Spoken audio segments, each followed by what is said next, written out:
Welcome back to Friday Night Live, the Iowa Sports Connection scoreboard show on the Iowa Sports Connection radio network. On this week number 1, this August 27th, 2010, we're broadcasting live on all of our great affiliates from the Missouri to the Mississippi, and of course covering all of the Iowa high school scores tonight. We're brought to you by Hy-Vee and our Hy-Vee High School headquarters. Grinnell Mutual Reinsurance is the sponsor of the scoreboard show, and we're going to span the state with our Alliant Energy conversations with all of our great affiliates. Now we're going to go to Bennett Blake from Atlantic, KSOM 96.5 FM, Elkhorn, Kimballton, Exira at Audubon. Give us a breakdown of that game tonight, would you, Bennett? Audubon jumped all over Exira EHK from the very start. It was a 35-yard touchdown pass from Jay Bloom to Rannon Spees to get things going with 9:21 to go in the first quarter. Audubon led the Spartans 7-0. Then a 52-yard touchdown run midway through the first quarter by senior running back Zach Bowman made it 14-0 Wheelers over the Spartans. Then Zach Bowman broke loose again later in the first quarter with another 50-plus yard touchdown run, and it was 21-0 at the end of the first quarter. Audubon leading Exira EHK. 2 more touchdowns in the second quarter for the Wheelers as Jay Bloom connected with Zach Bowman on a 25-yard pass early in the second quarter to make it 27-0, and then a 5-yard touchdown pass from Jay Bloom to Jared Packard late in the first half made it 34-0 going into the locker room. Exira EHK did bounce back with a couple of touchdowns late in the game. They scored on a 4-yard pass from Taylor Nelson to Beck Benton to make it 34-8 as they made the 2-point conversion as well. That was with 10 minutes remaining in the fourth quarter, but then Zach Bowman got back into the end zone on the ensuing kickoff as the senior had his 4th touchdown of the game on an 80-yard kickoff return, 41-8 the score at that point. Taylor Nelson to Ryan Rasmussen for Elkhorn Kimballton Exira with a late touchdown to make it 41-16, and that was the final score. 41-16, Audubon wins their season opener over Elkhorn Kimballton Exira. I'm Bennett Blake for KSOM Sports. Thank you, Bennett Blake, over there in Atlantic. Now let's go up to Cedar Rapids.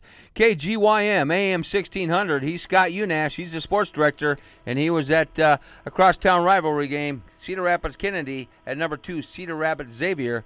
Break that down for us, Scotty. Well, Mike, yes. Well, you could say a cross 42nd Street game, as it's 2.7 miles that separates Kennedy High School from Xavier High School.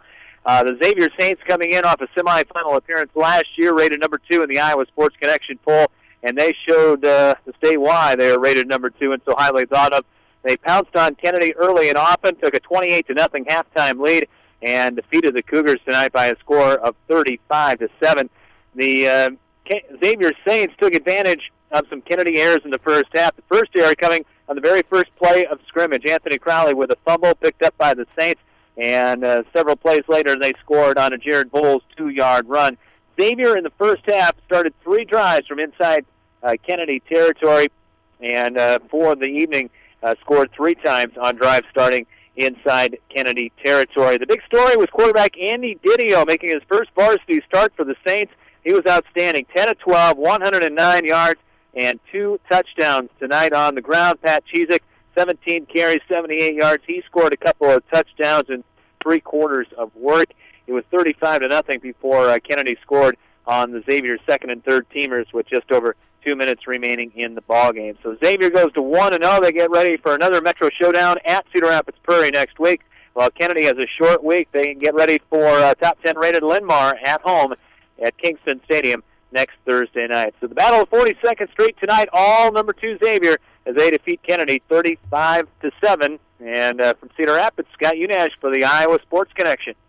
Thank you very much, Scotty Unash. Let's go up to Spencer, the Iowa Great Lakes region. Mark Magnuson, KICD, AM 1240 AM. He was Spirit Lake Indians and Spencer Tigers. Break that down for us tonight, would you, Mark? Sure will, fellas. And, tonight it was Spirit Lake coming out on top 25-6. Spirit Lake came out and punched the Tigers right in the mouth in the second quarter. And it was a 10-play drive for Spirit Lake, 66 yards on the drive. It took 3 minutes and 33 seconds, put Spirit Lake up 6-0 on the Mitch Pashon 1-yard touchdown run on the quarterback sneak.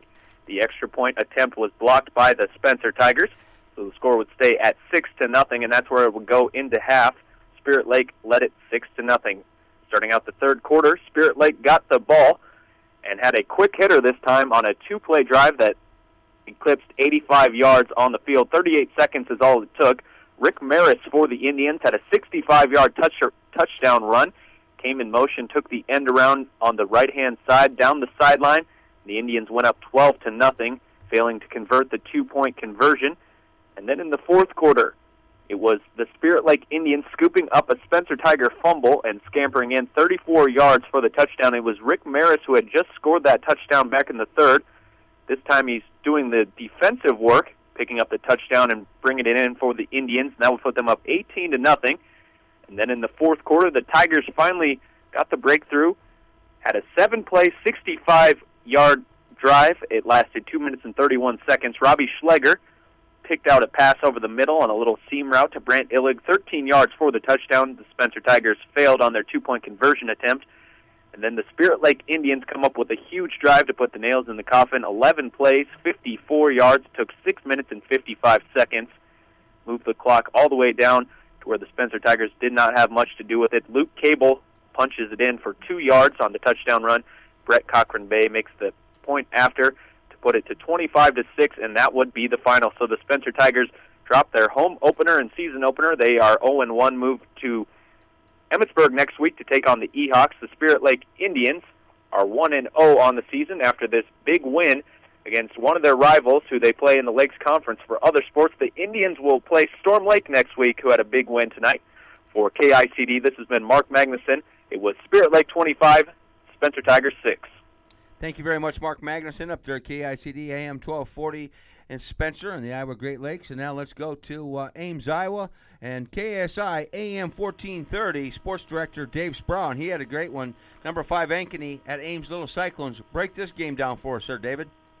Would love to. Ankeny came out on top in this one. 20-7 was the final. Carter Brandt with a couple of rushing touchdowns for the Hawks. He went over 100 yards. Ankeny, as a team, went over 200 yards rushing. If you thought the Hawks were going to stick with the aerial attack that scored so many points for them last week, you'd be wrong. They went back to their bread and butter, pounded the ball on the ground, used a sweep play very effectively throughout the game, and rolled up over 200 yards. Ankeny defense also forced a couple of crucial touchdowns, one of which set up a score in the second quarter, and another after it got to 20-7. Ames had scored in the fourth quarter to finally get on the board, and they were driving once again, but a big fumble inside the 20, forced by the Ankeny defense, allowed the Hawks to run out the clock on that one. The only score frames coming on a 1-yard touchdown run by Corey Thompson. That Ames drive, they overcame a 4th and 3 and a 3rd and 9 to get it down inside the 1. Ames really cost themselves, though, not only the two turnovers they gave up, but they also lost 2 field goal attempts. They got the ball inside the 20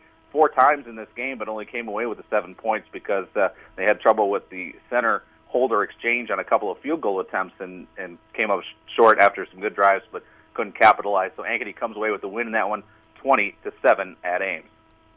He's Dave Sproul from KSI, AM 1430 in Ames, and we appreciate them coming on board, one of our new great affiliates this year. Let's go to Matt Ray, Olwine at Sumner Fredericksburg, KWayRadio.com. Break your game down for us, Matt. Well, Week 1 action between Olwine and Sumner Fredericksburg looked exactly like Week 1 normally does. Defense and special teams trumped offensive production as neither the Huskies nor the Cougars could be sharp for a whole drive. In the first quarter, the Cougars fumbled, recovered by the Huskies. Next play, Stephen Meyer had a 15-yard touchdown reception. Extra point was added, making it 7-0. That was our score at the end of one quarter. In the second quarter, it was all Cougars as Sumner Fredericksburg got a 50-yard interception return for a touchdown by Cole Becker, evening the score at 7. And then with 33 seconds left to go in the first half, Zach Kerr of Sumner Fredericksburg added a 25-yard field goal, making it 10-7 Sumner Fredericksburg at half. The Huskies came out in the second half dominant, powered by 2 block punts by Olwine's Kyle Fink and a pick 6 by Stephen Meyer. They scored 20 points in 1 minute 14 seconds, making it 27-10. The Cougars tried to mount a comeback but couldn't. Our final score in Olwine was 27-10 Huskies over Sumner Fredericksburg. Reporting for Friday Night Live, I'm Matt Ray with KWayRadio.com. Thank you, Matt Ray, for that great report. Let's go to Doug Reeder, JSPC at Perry, KDLS AM 1310, and KGRA 98.9 FM Perry and Jefferson. Give us a breakdown of your games. All right, it's the annual Battle of the Cowbell. These two teams have played for an actual cowbell since the Rotary clubs from Jefferson and Perry thought they needed to have a prize. They decided upon a cowbell back in 1928, so it's gone to the victor's trophy case ever since. Well, tonight, Perry gets the cowbell, 26-14. Kane Seeley rushes 26 times for 114 yards. He had 2 TDs on the ground, another pass reception of 37 yards from quarterback Seth Marburger.